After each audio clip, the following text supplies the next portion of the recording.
என் தாய்க்கும் தாய் தமிழுக்கும் நன்றி. வந்திருக்கிற அனைத்து பத்திரிகையாளர்களுக்கும் ரொம்ப பொறுப்போட நான் ரொம்ப மகிழ்ச்சியோடைய நன்றி சொல்லிக்கிறேன். இந்த படம் ஆரம்பித்த கதைக்கு முன்னாடி உங்களோட பங்களிப்பை பற்றி பேசி முடிச்சிட்றேன். இந்த படம் என்னவா ரிசீவ் ஆகுங்கிறதுல நிறைய டவுட் இருந்துச்சு எனக்கு. ஏன்னா நல்ல கதை பண்ணணுங்கிறதுல தெளிவாக இருந்து பண்ணி முடிச்சிட்டோம். ஆனால் இது மக்கள்கிட்ட கொண்டு போய் சேர்க்குறதுல என்னவா நடக்கும்னு கொஞ்சம் குழப்பம் இருந்துச்சு எனக்கு பர்சனலாக. எனக்கு மற்றவங்களுக்கு இல்லை, எனக்கு இருந்துச்சு. அதை நான் எதிர்பார்த்ததை விட ரொம்ப சூப்பராகவே சேர்த்துருக்குறீங்க. ஒரு ஒரு சின்ன இடத்துல கூட எங்களோட உழைப்பை குறைச்சி மதிப்பிடாமல் ரொம்ப அபரீதமாக கொண்டாடி கொண்டு போய் சேர்த்துருக்குறீங்க. எங்களுக்கு அதில் எந்த விதமான குறையுமே நீங்கள் வைக்கலை. வழக்கமாக நல்ல படங்களை அரவணைச்சு கொண்டு போவீங்க, அது இந்த படத்துக்கும் பண்ணியிருக்கிறீங்க. எங்களோட படத்தினுடைய இந்த ப்ரெஸ் மீட்டை இன்றைக்கி ஏன் பண்ணணும்னு ஆசைப்பட்டோம்னா, இந்த படத்தை இன்னும் கொஞ்சம் கொண்டு சேர்ப்பீங்கன்னு நாங்கள் நம்புகிறோம். ஏன்னா அடுத்த வாரத்தை டார்கெட் பண்ணி தான் நாங்கள் இன்னும் நிற்கிறோம். 2வது வாரம் இந்த படம் நிற்கிறதுங்கிறதே உங்களோட சப்போர்ட்னால தான். நீங்கள் இந்த படத்தை இன்னும் கொஞ்சம் கொண்டு போய் சேர்க்குறதுக்கு உதவுவீங்கன்னு நாங்கள் ரொம்ப பெருசாக நம்புகிறேன். அதே மாதிரி இந்த கதை உருவாகிறதுக்கு காரணம் ஒரு கோபம்னு சொல்லலாம், இல்லை ஒரு ஆதங்கம்னு சொல்லலாம். இவ்வளவு பெரிய இந்திய நாட்டில் விளையாட்டு மட்டும் ஏன் தனித்து விடப்பட்டிருக்கு, அது ஏன் யாராலும் கண்டுக்கப்படாமே இருக்குங்கிற கோபம் தான் இது. இது ஆக்சுவலாக உங்களுக்குமே இருக்கும் தான். நீங்கள் சில இடங்களில் கட்டுப்படுத்தப்படுவீங்க. அது இல்லைன்னா நீங்களும் இதை பேசியிருப்பீங்க தான். அப்படி உருவானது தான் இந்த கதை. இந்த கதை உருவானதுக்கு இந்த கதை நான் ஃபஸ்ட்டு பிச் பண்ணது கேஜிஆர் ஸ்டுடியோஸ் தான் பிச் பண்ணியிருந்தேன். அப்போ ஒரு பெரிய ஹீரோவுக்கு பண்ணியிருந்தேன். அப்புறம் சில காரணங்களால் அது தள்ளி போயிட்டே இருந்ததுனால அப்புறம் நான் வெளியில் போயிட்டேன், கம்பெனிலேருந்து வெளில போயிட்டேன். அப்புறம் நான் வேறு கதை ஒர்க் பண்ணிகிட்டு இருக்கும்போது திருப்பி இந்த கதையை பண்ணலான்னு தோணும்போது இந்த கதைக்குள்ள ரிசர்ச் ஆரம்பித்தேன். ஆக்சுவலாக ஸ்கிரிப்ட் முடிச்சுட்டு தான் ரிசர்ச்சே நான் ஆரம்பித்தேன். அப்படி போகும்போது இந்த கதையில் நான் பார்த்த மனிதர்கள், நான் கேட்ட விஷயங்களெல்லாம் என்னை ரொம்ப கொடூரமாக அச்சுறுத்த ஆரம்பிச்சிருச்சு. எனக்கு பயம் வந்துருச்சு. ஏன்னா நான் ஒரு புது டைரக்டர். நான்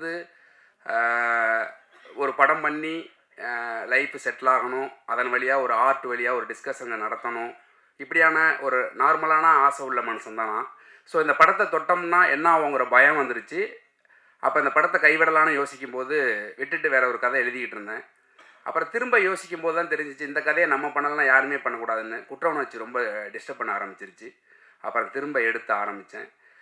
அதற்கு அப்புறம் இந்த கதைக்குள்ளே நிறைய ஹீரோக்கள் வந்தாங்க. காலமும் சூழலும் அது நிகழவே இல்லை. அதுக்கப்புறம் தான் என்னோடய ஹீரோ கேஜிஆர் இது உள்ளே வந்தார். அவர் ஹீரோவாக உள்ளே வந்ததுக்கப்புறம் இந்த கதையை இன்னும் எப்படியெல்லாம் மாற்றலாம், அவர் எங்கேயுமே எனக்கு இது வேணும் அது வேணும்னு அவர் இது வரைக்கும் என்கிட்ட கேட்டதே இல்லை. இந்த கதைக்கு முழு சுதந்திரம் எனக்கு இருந்துச்சு. தயாரிப்பாளர்கள் 3 பேரும் சரி, ஹீரோவாகவும் சரி. ஏன்னா நான் ஹீரோவாக எதுக்கு இதை சொல்கிறேன் அப்படின்னா, புதுசாக வர ஹீரோவுக்கு சில பயம் இருக்கும், இப்படிலாம் இருக்கலாம் இப்படிலாம் இருக்கலாம்னு. அவர் ஒரு 12-13 படம் பண்ணியிருக்கிறாரு. அப்படி இருக்கிறப்ப அவர்கிட்டேருந்து எனக்கு எந்த விதமான இடையூறும் இல்லை கதைக்கு. நான் கதையை ரொம்ப ஃப்ரீடமாக தான் பண்ணேன். அதே போல் இந்த கதையை இதுக்கப்புறம் இப்போ டேக்கப் பண்ணணும்னு சொல்லும்போது திருப்பி ஒரு 3-4 ஹீரோ போனோம். அதுக்கப்புறம் இவர் உள்ளே வந்ததுக்கப்புறம் நான் ஃபஸ்ட்டு போய் கதை சொன்னது பீட்டர் மாஸ்டர்கிட்ட. அவர் ஒரு காப்பி குடிச்சிக்கிறேன்னு சொல்லிட்டு கதையை ஆரம்பித்தவர் காப்பி குடிக்கவே இல்லை. கதை கேட்டு முடிச்சுட்டு நல்லா இருக்குன்னாரு. அப்போ மார்க் ஆண்டனி படம் ரிலீஸ் ஆகிருந்துச்சு. நல்லா இருக்குது, கதை நல்லா இருக்குது. அவர் ஒரு படம் டைரக்ட் பண்ணியிருக்காரு வியட்நாமில். அது மாதிரி எனக்கு ரொம்ப நெருக்கமாக இருக்குது அப்படின்னு சொல்லிட்டு ஹீரோ யாருன்னு கேட்டார். ஹீரோ சொன்னேன். வாய்ப்புக்காண்டி வேலை போயிட்டேன்னு சொல்லிட்டு எனக்கு ஆரி துப்புனார். அப்போ தான் நான் மாஸ்டர்கிட்ட சொன்னேன், இல்லை மாஸ்டர் நான் ஒன்று பண்ணி காட்டுறேன் மாஸ்டர், இல்லை நான் இண்டஸ்ட்ரியை விட்டு போயிடுறேன்னு சொல்லிட்டு வந்தேன். இல்லை அவ்வளோ பெரிய வார்த்தையெல்லாம் நீங்கள் சொல்லாதீங்க அப்படின்னாரு. அதுக்கப்புறம் பூஜையில் தான் மாஸ்டரை கூப்பிட்டு கேட்டேன், மாஸ்டர் இப்போ ஓகேவான்னு கேட்டு. மாஸ்டர் அப்போ தான் உள்ளே வந்தார். ஆனால் மாஸ்டர் அதுக்கு முன்னாடி கதை கேட்டுட்டு இதில் எனக்கு என்ன வேலை அப்படின்னு கேட்டார். எந்த சண்டையுமே இல்லையே அப்படின்னாரு. இல்லை மாஸ்டர் எனக்கு ஸ்போர்ட்ஸ் பண்ணி கொடுக்கணும்னு நான் ஆசைப்பட்றேன் அப்படின்னு சொல்லி அப்படி தான் மாஸ்டர் உள்ளே வந்தார். மாஸ்டர் உள்ளே வந்ததுக்கப்புறம் இந்த கதையுடைய ஸ்போர்ட்ஸ் எல்லாமே பெருசாக மாறுனுச்சு, எல்லாம் நடந்துச்சு. ஆனால் இந்த கதை ஆரம்பித்து இந்த கதையை தயாரிப்பு நிறுவனம் ஸ்வஸ்திக்கு ஆரம்பித்து போயிட்டு இருக்கும்போது நான் ஃபஸ்ட்டு கோர்ட்டு போகணுன்னு நான் சொன்னேன். கோர்ட்டு போகும்போது கோர்ட்டுக்கு குறைந்தபட்சம் 1 கோடி ரூபா செட்டு. நான் ஒரிஜினல் கோர்ட்டு மெட்ராஸ் யூனிவர்சிட்டி தான் பிளான் பண்ணியிருந்தோம். கடைசியில் ஜிஓ பாஸ் பண்ணி அது இல்லைன்னு சொல்லிட்டாங்க. கோயம்புத்தூரில் கருப்பு படம் பண்ண செட்டு தான் போயிருந்தோம். அந்த பட்ஜெட் எங்களுக்கு தாங்கலை. அது ஒரு நாளைக்கு 3 லட்சம் ரூபா. அப்புறம் சரி வேறு வழி இல்லைன்னு சொல்லிட்டு செட்டு போகலாமா படத்தை கைவிடலாமாங்கிற நிலைமையெல்லாம் இருந்துச்சு. ஏன்னா இதுக்குள்ளே இன்வெஸ்டர்ஸ் திடீர்னு பேக் வாங்கி போயிட்டாங்க. அதுக்கப்புறம் பிரசாந்த், அருண், அஜித் இவங்க தான் முழுசாக இந்த கதைக்குள்ளே நின்று பண்ணிடலாம் அப்படின்னு சொல்லிட்டு வந்தபோது நான் முதல்ல கேட்டது கோர்ட். அது எனக்கு கேட்டது 75 லட்சம் ரூபா. ஒரு புது டைரக்டரை நம்பி முதல்ல 75 லட்ச ரூபா செட்டு போட்டு கோர்ட் போர்ஷன் போகலாமாங்கிறது வந்து எனக்கு எதுவும் என் காதுக்கு வரல. நான் கோர்ட்டு தான் வேணும்னு சொல்லி கோர்ட் ஷூட்டெல்லாம் முடிச்சுட்டு ஏரியாவில் ஷூட் பண்ணிகிட்டு இருக்கும்போது எனக்கு வந்து ஹீரோ ஃபோன் பண்ணார். நீங்கள் கோர்ட்டு கேட்டப்போ வந்து நான் உள்பட நிறைய பேருக்கு உங்கள் மேலே கோபம் இருந்துச்சு. ஏன்னா ஒரு புது டைரக்டர் வந்து எடுத்தோடனே கோர்ட் வேணும்னு கேட்குறாரு, அது 75 லட்ச ரூபா கேட்குறாரு, இது எப்படி சாத்தியம் அப்படின்னு நிறைய கோபம் இருந்துச்சு, நிறைய பேருக்கு இருந்துச்சு அப்படின்னாரு. அது அப்போ சொன்னார், ஆனால் நீங்கள் விடாப்பிடியாக இருந்து அந்த கோர்ட் வாங்கி நீங்கள் ஒன்று பண்ணிவிட்டு இப்போ ஒன்று பண்ணுறது வந்து நீங்கள் என்ன நினச்சி பண்ணீங்களோ அது ஒர்க் அவுட் ஆகிருக்கு அப்படின்னாரு. எனக்கு என்னென்னா பயம். எனக்கு வந்து நான் என் ஹீரோவை வந்து நான் ப்ரெசென்ட் பண்ணுறதை வந்து ஒருத்தங்க கூட ரிஜெக்ட் பண்ணக்கூடாதுன்னு ரொம்ப தெளிவாக இருந்தேன். அவர் தயாரிப்பார், அதெல்லாம் எனக்கு தேவையில்லாத விஷயம். என்னோடய ஹீரோ என் கதைக்குள்ளே இருக்கிற கதையினுடைய மாந்தன் நான் கொண்டாந்து மக்கள் முன்னாடி வைக்கும்போது அந்த ஹீரோவை யாருமே ரிஜெக்ட் பண்ணக்கூடாதுன்னு ரொம்ப தெளிவாக இருந்தேன். அப்படி இருக்கிறப்ப கேஜேஆருக்கு வந்து இது முதல் படம், அவருக்கு நடிப்பு எந்த அளவுக்கு இருக்குங்கிறதுல எனக்கு ஒரு சின்ன டவுட் இருக்கிறதுனால கதைப்படி 2வது பாகத்தில் வர கோர்ட்டை நான் முதல்ல ஷூட் பண்ணேன். சில நடுக்கம் தயக்கம் எல்லாத்தையும் நான் கோர்ட்டில் யூஸ் பண்ணேன். ஏன்னா கதைப்படி அவன் கோர்ட்டுக்கு போகும்போது பயப்படணும், நடுங்கணும். ஆனால் அதை ஷூட் பண்ணி அவரை எக்ஸ்பீரியன்ஸாக மாற்றி ஃபஸ்ட் ஹாஃபை செகண்டாகவும் செகண்ட் ஹாஃபை ஃபஸ்ட்டாகவும் நான் ஷூட் பண்ணேன். அதனுடைய அவுட்புட்டை இன்றைக்கி அவர் அனுபவிக்கிறார். அந்த அன்னைக்கு எனக்கு ஃபோன் பண்ணி சொன்னார், நான் அன்றைக்கி ஒரு வார்த்தை ஒன்று சொன்னேன், அந்த ரெக்கார்டிங்கோட நான் வச்சுருக்கிறேன், நான் இன்றைக்கி தான் டேரக்டராக நான் ஃபீல் பண்ணுறேன் அப்படின்னு சொல்லிட்டு நான் சொன்னேன். உங்களுக்கு ஞாபகம் இருக்கும்னு நினைக்கிறேன். அந்த மாதிரி இந்த கதையில் நிறைய சம்பவங்கள் நடந்திருக்குது. ஏன் இதை நான் குறிப்பிட்டு சொல்கிறேன் அப்படின்னா, அப்படி சின்ன சின்னதாக பார்த்து பண்ணி தான் இந்த படத்தை வந்து நாங்கள் ரொம்ப பொறுப்போடு தான் இந்த படத்தை கொண்டாந்து விட்டுருக்குறோம். அதே மாதிரி இந்த படத்துக்குள்ளே வந்த இன்வெஸ்டர்ஸ் பேக் வாங்கினதுக்கு அப்புறம் இவங்க 3 பேரும் அந்த படத்தை எங்கே போய் என்ன பண்ணாங்க, எதை விற்றாங்க, என்ன பண்ணாங்கன்னு தெரியாமல் தான் அந்த படத்தை நடத்தி முடிச்சிருக்கிறோம். இப்போ இந்த படம் வந்து உங்கள் முன்னாடி நாங்கள் கொடுத்துருக்குறோம். அதை நீங்கள் வந்து நாங்கள் எந்த அளவுக்கு பொறுப்போடு பண்ணமோ அதே பொறுப்போடு தான் நீங்கள் அணுகிருக்கிறீங்க. எனக்கு அதில் வந்து ரொம்ப சந்தோஷம் எனக்கு. அதேமாதிரி இந்த படத்துக்குள்ளே first Ghibran sir, technician wise இப்போ பேசுகிறேன். ஜிப்ரன் சார் உள்ளே வந்தது வந்து எனக்கு ப்ரொடக்ஷனில் கொடுத்த மியூசிக் டைரக்டர், வேறு மியூசிக் டைரக்டர். எனக்கு ஹைதராபாத் கதை சொல்ல போகணும், என் மூஞ்சி சரியில்லை, என்னை கூப்பிட்டு கேட்டாங்க ஏன் மோரை தொங்குதுன்னு. இல்லை நான் ஜிப்ரன் சார் பார்க்கணும் அப்படின்னேன். அப்புறம் உடனே போங்க அப்படின்னாங்க. நான் ஜிப்ரன் சாரை போய் பார்த்தேன். எனக்கு கதை சொல்ல வராது. 10 நிமிஷத்துக்கு மேலே கை காலெலாம் உதற ஆரம்பிச்சிடும், கதை சொல்ல வராது. நான் 10 நிமிஷம் கதை சொன்னேன். கதை சொல்லி முடித்த உடனே அவர் ஒன்று சொன்னார், நீங்கள் கதை பண்ணியிருக்கிற லேண்ட்ஸ்கேப்பில் நான் 2 வருஷம் ஒர்க் பண்ணியிருக்கிறேன் NGOவில் அப்படின்னாரு. என்னோடய வேலை எல்லாமே அங்கே முடிஞ்சிருச்சு. அதுக்கு அடுத்து 15 நாளில் எனக்கு ஷூட்டு, ஒரு அம்மா சாங் ஒன்று எடுக்கணும். அவர் ஒரு டிவி போட்டு ரொம்ப ஆர்வமாக அனுப்புனார். பட் எனக்கு வேறு சுச்சுவேஷனால் அதுக்கு முதல் நாளே நான் ஷூட் முடிச்சிட்டேன், அவர்கிட்ட நான் சொல்லலை. அப்புறமா சாங் அனுப்புனே, ஷூட் எங்கன்னாரு. மாஸ்டர் அண்ணா ஷூட் முடிச்சிட்டேண்ணே அப்படின்னு சொல்லிட்டு அந்த சாங்கில் இப்போ வரைக்கும் ஒரு கரெக்ஷன் கூட பண்ணலை. அந்த சாங் அப்படியே தான் யூஸ் பண்ணோம். அதுதான் செகண்ட் ஹாஃபில் வர அம்மா சாங், பானுமதி சாங்கு. அதே போல் விஸ்வா இந்த கதைக்குள்ளே வந்தது வந்து அது ஒரு பெரிய ஃபாலோஅப்பு. வந்ததுக்கப்புறம் உள்ளதை மட்டும் பேசுவோம். விஸ்வா கதைக்குள்ளே வந்ததுக்கப்புறம் ஏன்னா ஏற்கனவே வேறு கேமராமேன், அதேமாதிரி கம்பெனியில் எனக்கு வேறு பெரிய கேமராமேன் கொடுத்துருந்தாங்க. இந்த பெரிய கேமராமேன்லாம் நான் வேண்டான்னு சொன்னதோ, மியூசிக் வேண்டான்னு சொன்னதோ வந்து நான் பெரிய இவன் அப்படிங்கிறதுக்காண்டி இல்லை. எனக்கு ஒரு பயம், கொஞ்சம் டிஸ்கஸ் பண்ணி ஒர்க் பண்ணணும், அந்த ஸ்பேஸ் இருக்குமா இருக்காதாங்கிற ஒரு பயம் தான், வேறு எதுவுமே கிடையாது. நான் எப்போவுமே எனக்கு வந்து பயம், ஒரு வேலை மீது பயம் இருக்கிற வரைக்கும் தான் நான் கிரியேட்டராக இருக்க முடியும்னு நம்புவேன். என்றைக்கு அந்த பயம் போய் அலட்சியம் வருதோ அன்றைக்கி நான் ஒதுங்கிடணும்னு நம்புகிற ஆள்னா. அந்த மாதிரி தான் விஸ்வாவை நான் உள்ளே கொண்டு வந்தப்போ வந்து ப்ரொடக்ஷனுக்கு கொஞ்சம் பயம் இருந்துச்சு. சரி ஓகே. அதே நேரத்தில் ஹீரோவும் வந்து ஒரு சின்ன டெஸ்ட் ஷூட் பண்ணணும்னு ஆசைப்பட்டார். அவரோட கான்ஃபிடென்ட்டுக்கு அந்த டெஸ்ட் ஷூட் ஒன்று ஸ்டுடியோவில் பண்ணும்போது அன்றைக்கி 2 பேருக்கும் டெஸ்ட் ஷூட்டு, ஹீரோவுக்கும் டெஸ்ட் ஷூட்டு, டிஓபிக்கும் டெஸ்ட் ஷூட்டு. அவர் ஷூட் பண்ணி இவரை பார்த்துட்டு, இவர் ஷூட் பண்ணுறது அவர் பார்த்துட்டு அன்றைக்கி தான் டிசைட் பண்ணலான்னு சொல்லிட்டு போனோம். அன்றைக்கி போய் பார்த்துட்டு ஷூட்டெல்லாம் முடிச்சுட்டு நான் ப்ரொடக்ஷன்லேயும் ஹீரோட்டி சொன்னேன், இவர் தான் டிஓபி, முடிவு பண்ணுறதா முடிவு பண்ணிக்க அப்படின்னு சொல்லிட்டு வந்துட்டேன். அது விஸ்வா அப்புறம் கேட்டான், என்னங்க அப்படி சொல்லிட்டு வந்துட்டீங்கன்னு. ஆமாம் அவ்வளோதான், முடிவு எடுத்தால் அவங்க எடுக்கட்டும், இல்லைனா வேறு மாற்றினா போகலாம் அப்படின்னு சொல்லிட்டு அவங்களுக்கு ரொம்ப பிடிச்சிருந்துச்சு ஒர்க்கு. விஸ்வா வந்தான். அதுக்குள்ளே விஸ்வா வந்து 2 பேருக்கும் நிறைய சண்டைகள் நடந்திருக்குது. அதெல்லாம் சேர்ந்து தான் இந்த அவுட்புட் வந்திருக்கு நான் நம்புகிறேன். அதே போல் இந்த படத்துக்கு தினேஷ் வந்து இதே கம்பெனியில் இன்னொரு படம் போய்கிட்டு இருக்குது. இவர் தான் ஹீரோவை பண்ணுற படம். அந்த படத்தில் இருந்த எடிட்ரு. இந்த படத்துக்கு வேறு ஒரு எடிட்ரு வச்சுருந்தோம். சில காரணங்களால் பண்ண முடியாத சூழல்னால அதுக்கப்புறம் தினேஷ் வந்தான். அருண் தான் என்கிட்ட கேட்டாப்புல, இந்த மாதிரி எடிட்டர் வர சொல்லியிருக்கிறோம் அப்படின்னா, வர சொல்லுங்கள், என்ன பண்ணணும்னா படம் பார்க்க சொல்லுங்கள் அப்படின்னு சொல்லிட்டு நான் போயிட்டேன்.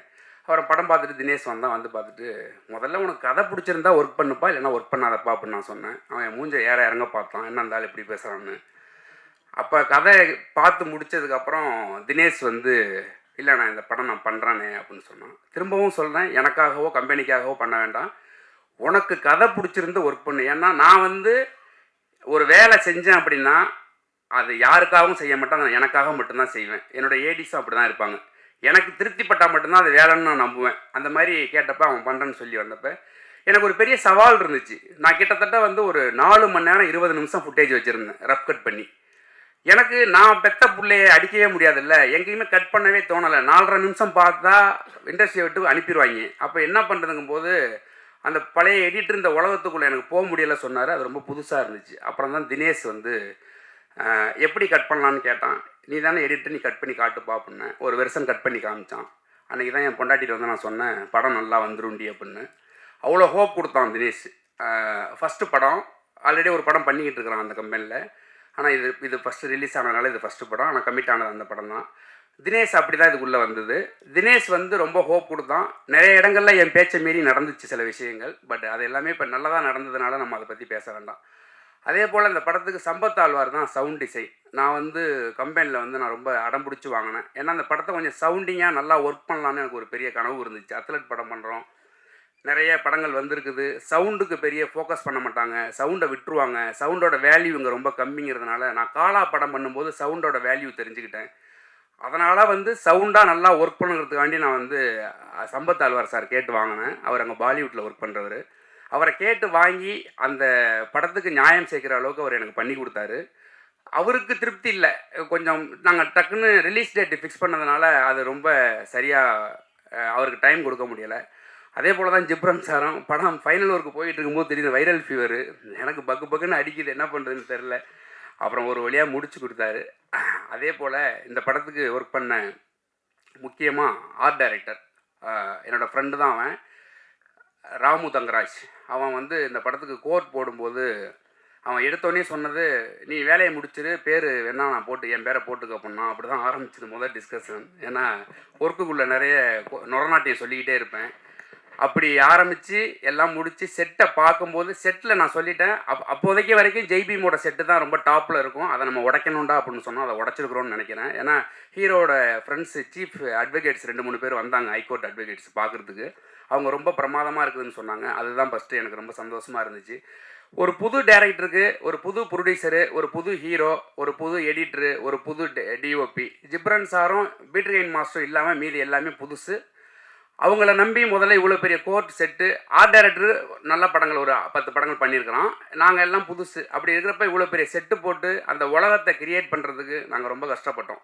ஆனால் கஷ்டப்பட்டோன்னு உங்கள்கிட்ட நான் ஒப்பாரியாக சொல்லலை, விரும்பி தான் அந்த வேலையை எடுத்தோம். சொல்கிறோம், அதை வந்து அந்த கஷ்டத்தை வந்து நீங்கள் வந்து எந்த விதமான கொச்சைப்படுத்தாமல் ரொம்ப நெகிழ்வோடு கொண்டுட்டு போய் சேர்த்துருக்குறீங்க. எங்களுடைய ஒரே ஒரு கோரிக்கையாகவே நான் கேட்குறேன், இந்த படத்தினுடைய வெற்றியை வந்து இன்னும் கொஞ்சம் பெரிதாக்குவதற்கு உங்களுடைய உதவியை நான் கேட்குறேன். இந்த படத்தில் பங்காற்றின அனைத்து தொழில்நுட்ப கலைஞர்களுக்கும் நான் நன்றி சொல்லிக்கிறேன். அதே போல் இந்த படத்திலேருந்து வெளியில் இருந்து நிறைய பேர் எனக்கு ஒர்க் பண்ணியிருக்கிறாங்க. முக்கியமாக மாட்டாங்குப்பத்தோட மக்கள் வந்து ரொம்ப சப்போர்ட் பண்ணாங்க. குப்பத்துலலாம் போய் ஷூட் பண்ணால் கேமரா போடுவாங்க, கல் எடுத்து அடிப்பாங்கலாம் நிறைய சொல்லப்பட்டுச்சு. அதெல்லாம் எதுவுமே இல்லாமல் எங்களையும் என்னையும் அந்த ஏரியாவோட புல்லை மாதிரி பார்த்துக்கிட்டாங்க. அதே போல் இந்த படத்துக்காக நிறைய பேர் அட்வொகேட்ஸ் ஒர்க் பண்ணி கொடுத்துருக்குறாங்க. அவங்க எல்லாருக்கும் என்னோடய நன்றி. முக்கியமாக இந்த படத்தில் எனக்கு வந்து நிறைய கொஞ்சம் கோவப்படுவேன். அப்படி எல்லாத்தையும் பொறுத்துக்கிட்டு இந்த படத்துக்கு நிறைய ஒர்க் பண்ணி கொடுத்தது என்னோடய டீம் தான். என்னோடய அசிஸ்டன்ட் டைரக்டர் டீம் வந்து என்னை சகிச்சுக்கிட்டு என் கூட ஒர்க் பண்ணதுக்கு வந்து பெரிய நன்றி. இந்த படத்தினுடைய அவுட்புட்டில் அவங்களுடைய பங்களிப்பு ரொம்ப பெருசு. அதே போல் இந்த படத்துக்காக எந்தவித எதிர்பார்ப்பும் இல்லாமல் என்னவாகும்னு எதுவுமே தெரியாமல் இந்த படத்தை எனக்காக வேண்டி பண்ணி கொடுத்த ப்ரொடியூசர்ஸ் 3 பேருக்கும் வந்து ரொம்ப நன்றி கடன் பட்டிருக்கிறேன்.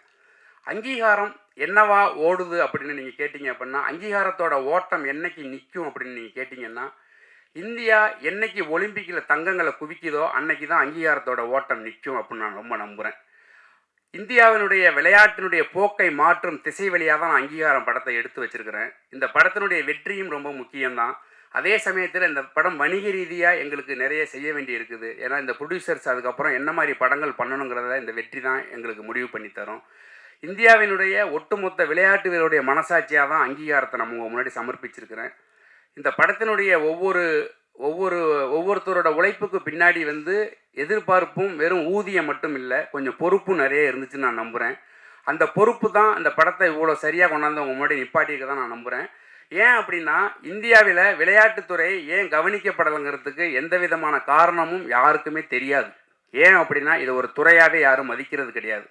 அந்த துறையில் நடக்கிற அனைத்து சிக்கல்களையும் பேசணும்னு நான் முடிவு பண்ணி தான் இந்த படத்தை நான் எடுத்திருக்கிறேன். இந்த படத்தினுடைய வெற்றிக்கு இன்னும் உங்களுடைய உதவியை தேடி தான் நான் வந்திருக்கிறேன். அதேபோல் இந்த படத்தில் மிக உச்சமாக நான் நன்றி சொல்ல வேண்டிய சில பேருக்கு இப்போ நன்றி சொல்லிடுறேன். இயக்குனர் தாஸ், டோரா படத்தோட டைரக்டர், இப்போ முருகு அப்படின்னு நிஞ்சான்னு ஒரு படம் பண்ணுறார். தாஸ் அண்ணன் தான் எனக்கு இந்த வாய்ப்பை உருவாக்கி கொடுத்தாரு. அவர் இல்லைன்னா அந்த படம் நடந்திருக்குமான்னு தெரியாது. நான் இன்னும் வாய்ப்பு தேடிக்கிட்டு இருக்கிறனாவே இருந்திருக்கலாம். அதுக்கப்புறம் இன்றைக்கி நான் உங்கள் முன்னாடி நின்று இதெல்லாம் பேசுகிறேன் அப்படின்னா அதற்கு முதல் காரணம் டைரக்டர் ரஞ்சித், என்னோடய அண்ணன். அவர் தான் என்னுடைய வாழ்க்கையில் மிகப்பெரிய மீட்பர்னு நான் சொல்லுவேன். ஏன்னா என்னுடைய வாழ்க்கையில் சில சிக்கல்னால என் வாழ்க்கையை முடிச்சுக்கலான்னு இருக்கும்போது என்னை கூப்பிட்டு பக்கத்தில் வச்சுக்கிட்ட ஒருத்தர். அவர் கூட இருந்த 2 வருஷம் என்னுடைய வாழ்க்கையில் மறக்க முடியாத காலகட்டம். அவர் என்கிட்ட எதையுமே திணிச்சு சொன்னது கிடையாது. என்னுடைய சுதந்திரம் தான். அவர் இல்லைன்னா என்னுடைய லைஃபே கிடையாது. அதே போல் இந்த படத்தில் திவ்யா மேடம், ஹீரோவோட ஒய்ஃப், அவங்க நிறைய இன்புட்ஸ் எனக்கு கொடுத்துருந்தாங்க. அந்த இன்புட்ஸ் எல்லாமே ஹீரோவை நான் ஏன்னா அவங்க ட்ராவல் பண்ணது அது எல்லாமே எனக்கு இந்த படத்தில் நான் அவரை வேலை வாங்குறதுக்கு எனக்கு நிறைய யூஸ்ஃபுல்லாக இருந்துச்சு. அது இல்லாமல் இந்த படத்துக்கு வேலை செஞ்ச முக்கியமாக அத்லட் ட்ரெயினர் மகேஷ், அவன் இந்த படத்துக்கு எந்த விதமான எதிர்பார்ப்பும் இல்லாமல் அவனை நம்பி ஒரு 200 பிள்ளைங்க இருக்கிறாங்க திருநெல்வேலி கிரவுண்டில். அதையெல்லாம் விட்டுட்டு எனக்காக நின்னான். இன்றைக்கி அந்த படத்தில் இருக்கிற அத்லட் எல்லாத்தையும் ஓரளவுக்கு வந்திருக்குது அப்படின்னா அது அவனுடைய பங்களிப்பு, பெரிய பங்களிப்பு. அதே போல் Naranamalpuram sports club, Karpaga university Rajesh, Vaduvur sports academy, இப்படி நிறைய பேர் இந்த கதையில் ஒர்க் பண்ணியிருக்கிறாங்க. இவங்க எல்லாருமே ஸ்போர்ட்ஸ் சார்ந்தவங்க தான். இந்த ஸ்போர்ட்ஸ் சார்ந்தவங்க எல்லாரும் சேர்ந்து ஒரு ஸ்போர்ட்ஸ் படத்தை உருவாக்கும் போது தப்பு நடக்காதுங்கிற நம்பிக்கை எனக்கு இருந்தாலும் ப்ரெஸ்ஸு முன்னாடி படம் போட்டு காமிக்கிறப்ப எனக்கு ஒரு பெரிய பதட்டம் இருந்துச்சு. எனக்கு ஒரு 2 பதட்டம் இருந்துச்சு. ஒன்று சென்சார் போர்டு, இன்னொன்று டைரக்டர் ரஞ்சித்து, இன்னொன்று ப்ரெஸ்ஸு. அந்த ப்ரெஸ்ஸு இதே தேட்டரில் தான் நம்ம படம் பார்த்தோம். நான் எனக்கு படக்குன்னு அடிச்சுக்கிட்டு இருந்துச்சு. யுவராஜ் அண்ணன் வேறு கொஞ்சம் நேரம் மொபைல் பார்த்தாரு, அப்புறம் படம் பார்க்க ஆரம்பித்தார். நான் யுவராஜ் அண்ணனை மட்டும்தான் பார்த்துக்கிட்டு இருந்தேன். அவர் படம் பார்க்க ஆரம்பித்ததுக்கப்புறம் ஓகே ரைட் அப்படின்னா அதுக்கப்புறம் அந்த படத்தில் எனக்கு ப்ரெஸ்ஸு அவ்வளோ சூப்பராக என்னை ரிசீவ் பண்ணது எனக்கு ரொம்ப முக்கியமாக நான் ரொம்ப பெருமைப்பட்ட தருணம். எனக்கு 3 விஷயமே நல்லாவே நடந்துச்சு. சென்சார் போர்டுலேயும் என்னை ரொம்ப அப்ரிஷியேட் பண்ணாங்க. ப்ரெஸ்ஸு நீங்களும் அப்ரிஷியேட் பண்ணீங்க. மக்களும் நல்லா கொண்டாடி இருக்கிறாங்க. என்னோடய வாத்தியாரும் ரொம்ப நெகிழ்வாக இருந்தார். இதையெல்லாம் சேர்த்து இந்த படத்தை வணிக ரீதியாக மாற்றுறதுக்கான வேலையில் தான் நாங்கள் இப்போ இறங்கியிருக்கிறோம். ஏன்னா அந்த படம் வணிக ரீதியாக ஜெயிச்சே ஆகணும். ஏன்னா வணிக ரீதியான வெற்றி மட்டும்தான் திரும்ப என்ன போல் இருக்கிற ஒரு இயக்குனரை வெளில கொண்டு வரும். இல்லைனா திரும்ப இந்த கதைகள் திரும்ப நான் நல்ல சினிமா கெட்ட சினிமான்னு நான் பிரித்து பேச விரும்பலை. எல்லாத்துக்கும் ஒரே உழைப்பு தான். சிந்தனை ரீதியான வேறுபாடு தான் இங்கே இருக்க ஒழிஞ்சு எல்லாமே ஒரே சினிமா தான். எல்லாத்துக்கும் ஒரே உழைப்பு தான். இந்த சினிமாவை கொண்டுட்டு போய் சேர்க்கறதுக்கு பின்னாடி இருக்கிற எவ்வளோ வழி இருக்குதுன்னு உங்களுக்கு தெரியும். பல படங்களுடைய ப்ரொமோஷனுக்காக பெருசாக பேசப்பட்டவர் கேஜேஆர். அவர் ஹீரோவாக நடித்த படத்தில் நாங்கள் எங்களால் முடிஞ்ச எங்கள் சக்திக்கு உட்பட்ட எல்லாத்தையும் பண்ணிக்கிட்டு தான் இருக்கிறோம். இன்னும் நீங்கள் உங்களுடைய ஒத்துழைப்போடு இதை கொண்டு போய் சேர்த்து இந்த படத்தை வணிக ரீதியாக மாற்றினீங்கன்னா ஸ்வஸ்திக் விஷன்லேருந்து அடுத்து கேட்டுருக்கிற லைனப் எல்லாமே ப்ராஜெக்டாக மாறும். உங்களுடைய பொன்னான நேரத்தை எனக்கு கொடுத்ததுக்கு ரொம்ப நன்றி. ஏதாவது விடுபட்டு இருந்துச்சுன்னா நான் அவங்கள மன்னிச்சுக்கோங்க. இந்த படத்தை நாளை முதல் தமிழ்நாடு ஃபுல்லாக தேட்டர் விசிட் போகிறோம் டீம் ஃபுல்லாகவே. இந்த படத்தை கல்லூரிகள்லேருந்து நிறைய நல்ல ரெஸ்பான்ஸு, மக்கள்கிட்டேருந்து நல்ல ரெஸ்பான்ஸு, அது எல்லாமே நீங்கள் கொண்டு போய் சேர்த்தது தான். அதனால் திரும்ப உங்கள்கிட்ட நான் கெஞ்சி கேட்டுக்கிறேன். இன்னும் கொஞ்சம் இந்த படத்தை கொண்டு சேர்க்கறதுக்கு உங்களால் முடிஞ்ச உதவிகளை செய்யுங்க. நான் உங்களை சேர்க்கலைன்னு சொல்லவே இல்லை, இன்னும் கொஞ்சம் சேர்த்து உதவுங்கன்னு தான் சொல்கிறேன். வந்திருந்த அனைவருக்கும் என்னோட நன்றி.